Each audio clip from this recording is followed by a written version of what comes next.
Or Kurup, are we good to go? Yes, apologies, we are good to go. Yeah. Hey guys, this is Arpan from Red Army Kolkata, and today we have like six. Yeah.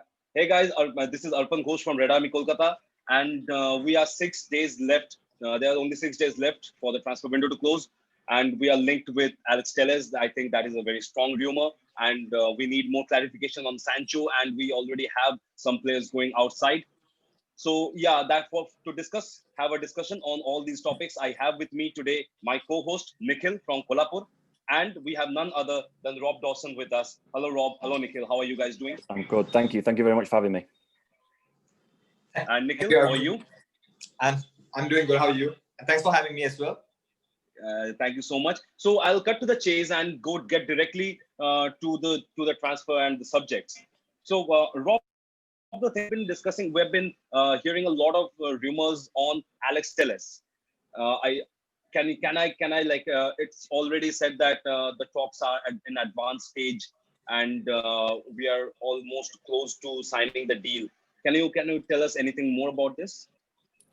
Yeah, I mean, it's United is a player that United are interested in. Alex Telles, by all accounts, would like to sign for Manchester United. So obviously that's two ticks in the right box, if you like. The issue at the moment seems to be the fee being agreed with Porto, and I think that surrounds to Alex Telles' contract at Porto. He's only got a year left.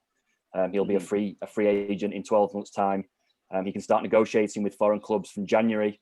United feel, because that's the situation, that they can maybe get Alex Telles a little bit cheaper perhaps than his market value. Obviously Porto are used to selling very good players and are holding out for a little bit of a higher fee.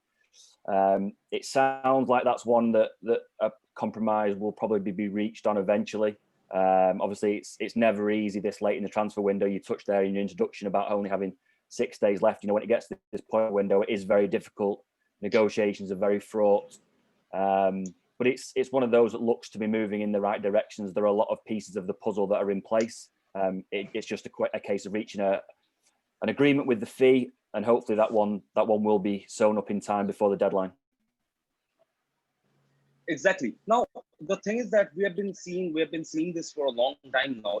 Even with the Sancho deal, we have been agreeing on personal terms with a lot of players. Is there a reason behind this, or are we just being very meticulous about the players that we want to sign?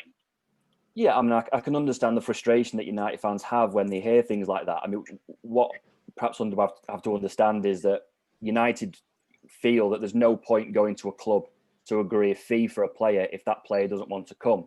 Mm-hmm. So, players like Jadon Sancho, Alex Telles, they have been approached via intermediaries who will talk to their representatives just to make sure that they want to sign for Manchester United, B, that they're happy with the wages that would be on offer, and make sure all that is in place before they then go to Borussia Dortmund or Porto to agree a fee for the player, because ultimately United feel like there's no point really. It's agreeing a fee is probably the most difficult thing that you can do with a transfer, finding a compromise with the valuation of that player. And there's no point spending lots of weeks and hours trying to come to an agreement with a fee, only to then find out that the player actually doesn't want to leave anyway, or doesn't want to sign for Manchester United. So, it is often the case that United can reach agreements with players. Jadon Sancho is one, Alex Telles is another. That's all in place. It's then possible to go to the selling club and see if they can reach an agreement on the fee. In some cases that moves quite quickly, like we saw with Ajax and Donny van de Beek. In other mm-hmm. cases, as we're seeing with Jadon Sancho, it's very tough. And sometimes, we've seen in the past that these things don't happen at all. So it's one of those. It's transfers, particularly for a club the size of Man United, are very, very difficult. It's only when we see the player at Old Trafford with a scarf above his head that you can really start believing that it's going to happen. Exactly. Now, Nikhil, I'll head over to you. I believe you have some questions for Rob. Yeah, I do have some questions for Rob. Hello, Rob. It's been great to have you. And first of all, I'm really honored to have with you. It's been a really great opportunity to have some questions placed in front of you from the fans from Kolhapur. So first question to have you was, what's the general feeling at Old Trafford regarding the recruitment policy United are dealing with? So, yeah, I mean that's a good question. What I would say is that there has been an effort to change that recruitment policy and the way that Manchester United recruit players. I think that, you know, with the fans, there is a growing frustration that maybe the recruitment hasn't been up to scratch since Ed Woodward took over. And you know, obviously United have gone through a series of managers as well, which hasn't helped. I think Ed, in his defence, has realised that there was something wrong there, particularly the way that United recruited under, say, Louis van Gaal. That they looked back at that period and felt that United were recruiting a lot of players who weren't good enough for Manchester United, and that because that had been allowed to happen, there was a problem there with how United scouted players, decided they were interested, and then subsequently bought them. So what has happened is there's been a lot of work behind the scenes that perhaps fans haven't seen. United have tried to revamp that area of the squad. It's not at all perfect at the moment, but there was a feeling around the summer, Ollie's first summer in charge, that there was a more successful transfer window than perhaps I've seen in the past. You know, they were able to get Harry Maguire, they were able to get Aaron Wan-Bissaka, Dan James, three very, very clear targets. They were able to get them in before the start of the season, and everyone around Old Trafford was quite happy with that. I think obviously this summer has been a little bit more frustrating in terms of not being able to get the names that they wanted in. You know, obviously, there's one of the reasons is that the coronavirus pandemic has made it very, very tough to spend money on transfers, and obviously that's not helped. Obviously, there has been a frustration with the Jadon Sancho deal. I think everyone knows that he was the top target heading into the summer, and you know, as it stands now, he's still not a Manchester United player. So, you know, it's not to say that the recruitment that they do find it difficult with certain deals. But what I would say is that there's been a conscious effort inside the club to change the way that United buy players, because they realised that it wasn't working. You know, these things take time, and often it's baby steps. You can change from the bottom, and then you see the value of that later down the line. So that process is ongoing, and there will be setbacks. You know, there will be deals like we saw with Donny van der Beek that show that United can operate in a very slick manner. So hopefully going forward, we'll see more deals like the Donny van der Beek deal, and fewer deals, you know, like we've seen, the ones that are causing the fans quite a lot of frustration. Exactly, Rob. So now since we're talking about the failed transfers, we are right now, I think, according to some posts on Twitter, saw Jadon Sancho. Now, in the near past, if we look at Falcao, or if we look at Di Maria or Sanchez, all these transfers were kind of panic buys. And rating a player who has only 9 goal contributions in the season and is playing in the championship right now, rating him at 40 million with a price tag of 40 million. How practical or pragmatic do you think that might look? The changes to the recruitment department and the way that Manchester United recruit, the aim of that has been. And what I would say about Ismaila Sarr is that Ole Gunnar Solskjaer has been very clear this summer that he wanted a right winger. He felt that was an area of the squad that needs strengthened. Clearly, Jadon Sancho is the top of that list. But what you have to remember is that when United set about looking for a player in a certain position, they start with nearly 800 players. You know, they have data, they collect data, they watch around 800 players for each position, and gradually that list is narrowed down. You know, you get to a long list, you then get to a short list, and then there's probably around 3 or 4 names who are considered to be serious targets, who are A, attainable, B, good enough for Manchester United. And I can understand why fans would look at Ismaila Sarr and go, well, that's a panic buy. Well, it's not in so many terms, because he has been scouted, he has to him very closely. You know, there's no arguing that he is not first choice for that position, because clearly Jadon Sancho is that first choice. But what Ole Gunnar Solskjaer made clear is that if Jadon Sancho is not available, or we cannot sign him this summer, he wants that hole in the squad filled. Now, it's not a case of Jadon Sancho or no one. It's a case of getting the best available option to fill that right wing spot Obviously, there have been other setbacks. Other players, have been looked at. You know, there was a brief dalliance with Gareth Bale. They looked at him briefly before he went to Spurs. There have been considerations. Ismail Assar is someone that we're led to believe discussions are ongoing around. You know, ideally, they would still like to get Jadon Sancho. And as far as we know, those negotiations or that hope at least is still ongoing. But what Man United have to be careful about is not getting to a stage where if Jadon Sancho doesn't come, they don't sign anyone. And I think that's what has led them to Ismail Assar. He's someone that they've looked at, they know a bit about, they think he could add something to the squad, and he's considered a backup to Sancho. It may be the case that United have to move quickly for him because they can't get Jadon Sancho. Exactly. That is the clarification that I was thinking about, because when you look at Ismail Assar, because we do not know about this list of 800 players and we are just fans and we are getting anxious whether we would have somebody on the right wing to play with us, because Daniel James did not. He's good when he's put in the left side, but on the right side he's good with the crosses. But other than that, he has looked like fair play to the man, but he has not looked the quality that suits Manchester United, and that is the reason I asked you this question. But over to you, Nikhil. The Sancho saga is all over the place, and United, especially United fans, have been really frustrated with the Sancho saga. But nevertheless, cut the Sancho deal aside, what's happening with the centre back? Because there has been a lot of rumors going on because of the two games. Ole Gunnar Solskjaer is also targeting a centre back. I have read one of your blogs that you clearly mentioned that Bailly could be the option available, and Smalling is not in the favour. But what's happening with the backup centre back? Is it a priority for United? Yeah, I think this is one that has hit a roadblock because of the coronavirus pandemic. Ideally, every summer, United look to sign around 3 players. They don't see the value in changing the entire squad.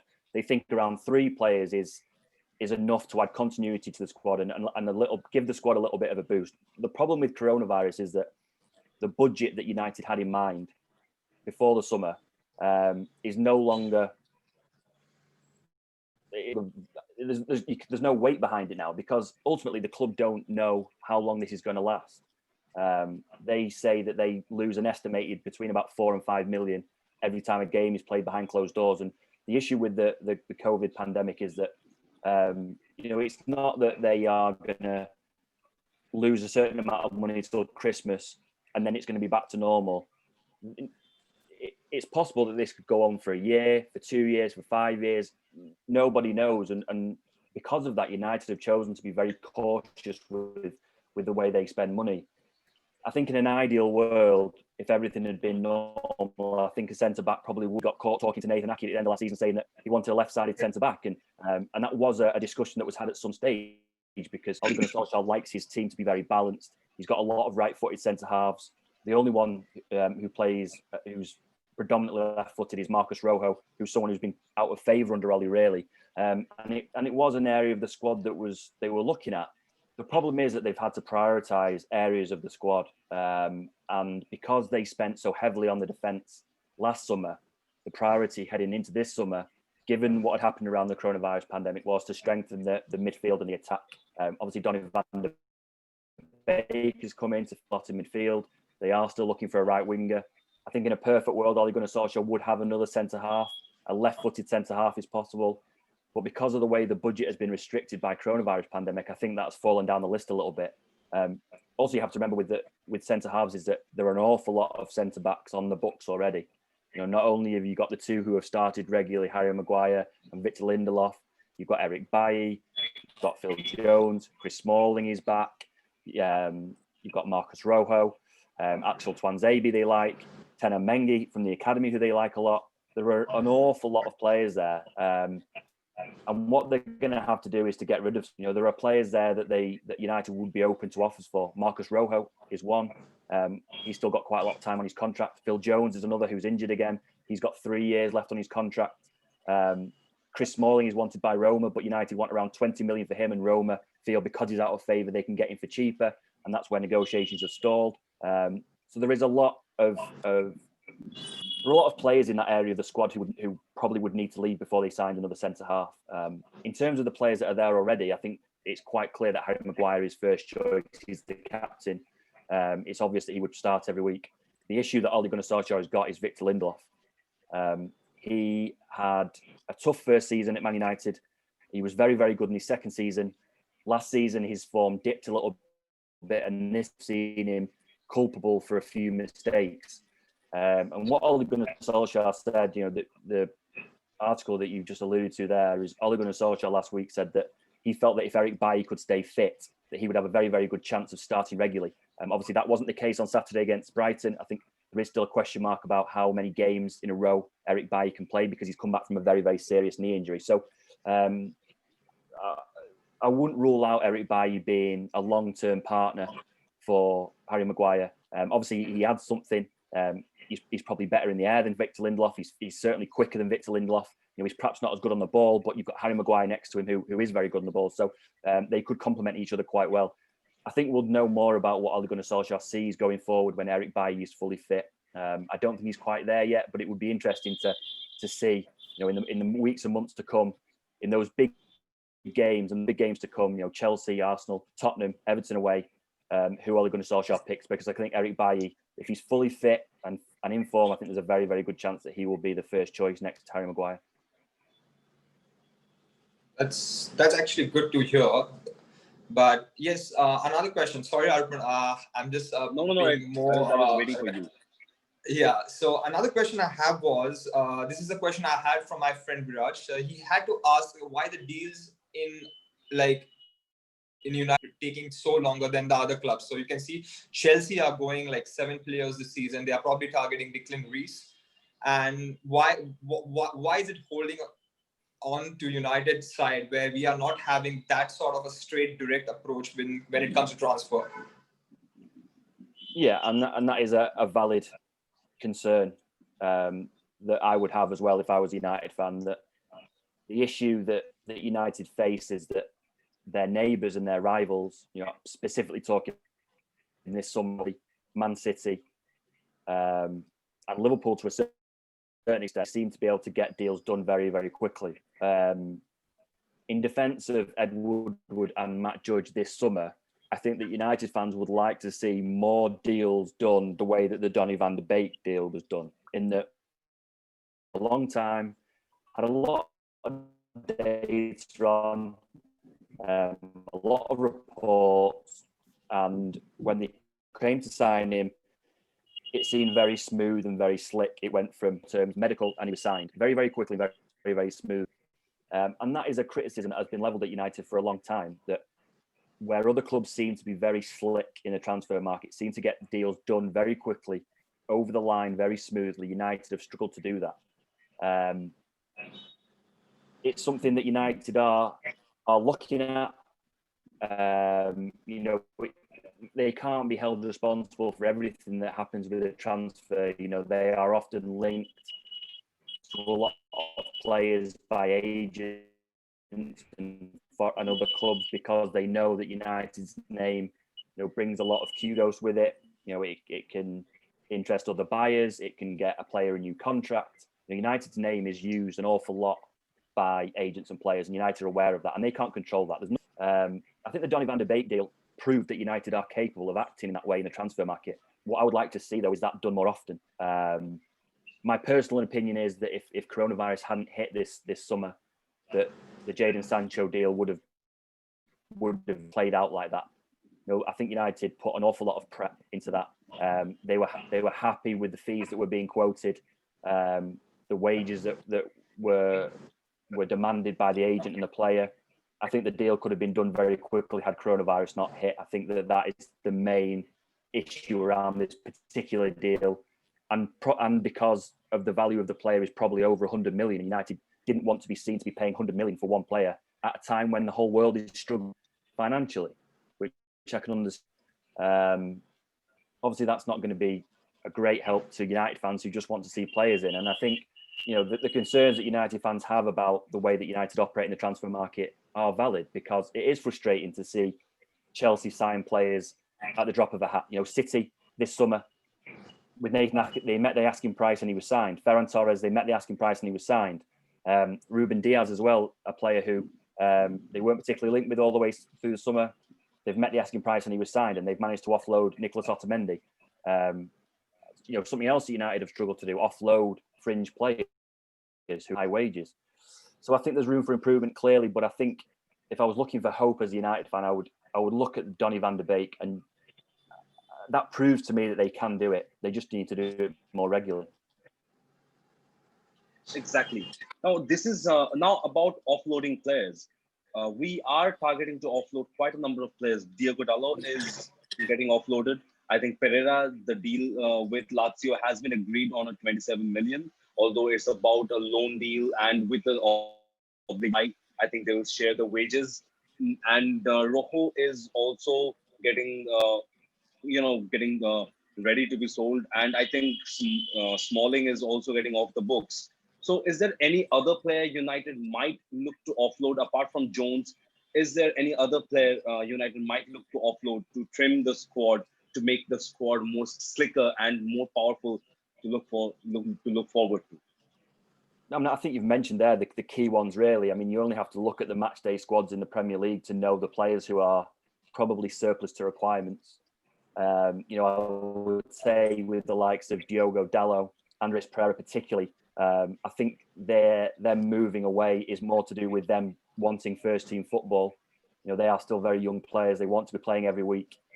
It is the most demoralising thing for a footballer to train hard each week, get to the weekend and be told that you're not playing in the game. And they would be well within the rights to look at other clubs, and if they feel they can get regular first team football elsewhere, then they're well within their rights to go.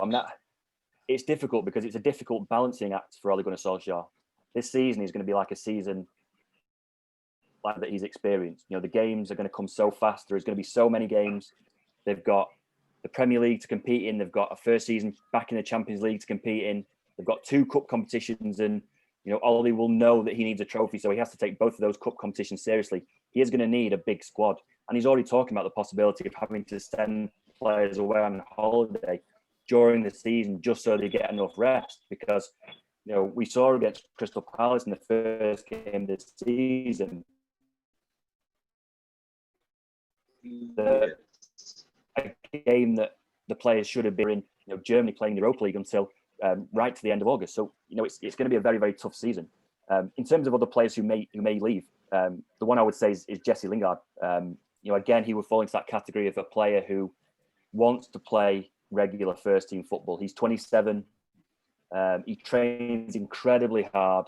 He's very, very fit, and he's not at the moment. He's not in Solskjaer's immediate first team plans. He wasn't in the squad for the Palace game. He played well against Luton, and then he was on the bench for Brighton. I would fully expect him to play against Brighton this week, but then you've got another big game against Spurs at the weekend, and chances are that he's not going to be in the squad or just on the bench. So Jesse Lingard has got ambitions to be back in the England squad, and to do that, he needs to be playing regular first team football. There's been a lot of interest in him. Tottenham, Roma, another one, Atletico Madrid, or another one that I've looked at. He's had a lot of interest from English clubs because people realise the quality he has. He was key to England going to the World Cup semi-finals not so long ago. I think he would accept himself that since then he's not played particularly well, but there are signs that he's getting back to his best. The difficulty with him is that he's someone that's come through the academy. Ole Gunnar Solskjaer wants to build his squad around players who have come through the academy and build that culture. And also United know the value of homegrown players. And if someone were to come in for Jesse Lingard with a bid, United would demand top money for Jesse because he's a homegrown player and come through their own academy. And there is a danger that he may get priced out of a move. As things stand, Jesse just wants to play football. He's not playing regularly at Man United. And since that is the case, there's always a chance that he may leave. Exactly. And Nikhil, you were talking about Daniel James not getting enough game time. Can you please ask the question to Rob? So with the Daniel James situation, when he came to, it was a really big impact, scoring 2 goals in two games and then suddenly going out of favor, because like the fans here are pretty much bummed with these performances. Like he has clearly seen as a left winger, a backup to Rashford, but he's not clearly doing it right on the right flank of the side. So and even that there's a rumor going on that Leeds United are coming back again with a strong rumors saying that they clearly wanted. Mark Bielsa said that he clearly needs to strengthen the Daniel James. So what's the situation with Dan James here? Is he going to leave or is he staying in the United shirt? No, I mean, Leeds are very interested in him. He came very close to signing for Leeds the January before he signed for Man United. He's a player that Bielsa is a huge fan of. The word that we've had behind the scenes at United is that they don't want to lose him, that he is still a key part of the squad. You can see that with the Crystal Palace game, that he started that game. So he is very much a part of Ole Gunnar Solskjaer's plans, and I don't think at the moment that there's any plan to send him out on loan. With Daniel James, it's difficult because he came in at a time when United's squad was very, very thin, that United thought that when he signed him that he maybe would be an impact substitute. He would maybe start 20 odd games. He would come on a sub when defenses were tired. But because of the way that the transfer window went at the end of last summer, with Lukaku leaving, Alexis Sanchez leaving, he had to play an awful lot more games than they thought. And that was one of the key reasons why his form dipped. He's still a very young player. Last season was his first season in the Premier League. It's a huge step up from the Championship, and he's still getting used to that. What I would say about Ole Gunnar Solskjaer, the perfect manager for Dan James. He knows how to nurture young players. He knows when to drop them in and take them out. He's done that perfectly with Mason Greenwood. And he will trust himself to get it right with Dan James. I think that at the moment, Dan is just going through a spell of where he's out of form, and that's all it is. He has got the tools, the raw ability to be very, very good. He's got absolutely blistering pace. We've seen him be able to score goals. He has got finishing ability. He probably needs to improve some areas of his game. The movement needs to be a bit more intelligent. The way he uses the ball needs to be a bit more thought out. But there's every chance that he's going to be a very, very good player. And I think if he can be managed properly this season, we may be able to see that sooner rather than later. I certainly agree with your point that if you ask me personally, I'm a huge fan of Daniel James. Like as you said, he's an impactful substitute, and deservedly we brought it for him as a substitute player. But with the hustle and bustle going around with Sancho and Telles, one has forgotten that Paul Pogba is entering his last year of his contract. And a couple of weeks back, Mino Raiola came in public and said that Paul Pogba is happy to stay in United. Yet there is a thin line that we are not signed. He's not ready to sign the contract. Like, what's going on with this situation at the moment? Yeah, I mean, I think obviously last summer he wanted to leave. I think that's pretty clear. Since then, United have stuck by him through what was quite a serious injury in the end. Tried to get him back to full fitness, brought him back into the team. I think there's an awful lot of respect between Paul Pogba and Ole Gunnar Solskjaer, which helps. And I think Paul Pogba is a lot happier than he was 12 months ago. The problem with this is this saga will not end until he either signs a new contract or he leaves. Firstly, him leaving is very, very difficult because of the coronavirus pandemic. There are very, very few clubs in the world who A, can afford a fee, and B, can afford his wages, which means the market for him is very, very small. From United's point of view, I don't think there's an awful lot of panic there, because you rightly say that he's entering the last year of his contract, but United also have an option that they will trigger because too big an asset to lose. So in their mind, he's got 2 years left on his contract. It is around the time that they would begin to speak to him about whether he wants to sign. And the closer it gets towards him coming to the end of his contract, the more and more likely it is that he'll leave, because the last thing that Man United want is to lose Paul Pogba for free, having paid him more than 200 grand a week for the length of his contract and paying nearly 90 million for him in 2016 when he joined from Juventus. So he's not a player that they'll want to lose for free. And there may come a situation that if negotiations don't move forward, that United may have to look to sell him. But as things stand, United signing to a new contract. They believe that Paul Pogba is open to having that talk and signing a new contract, and they don't want to sell him. As I say, the closer he gets to the end of his contract, the more of an issue that becomes. But as things stand, ultimately he's got 2 years left. So United have got 2 years to sort this out. Exactly. Now with that being sorted, now let's turn to the academy. United have invested a lot of money and they have recruited a lot of players in the academy this season. So Ole Gunnar Solskjaer has clearly shown his interest in the academy before when he was working in Molde. So do you think that are trying to rebuild their academy because Cliff was pretty famous for their players, and in the recent times, apart from Marcus Rashford and Greenwood, players like quality players from academy are like very few. So do you think that we are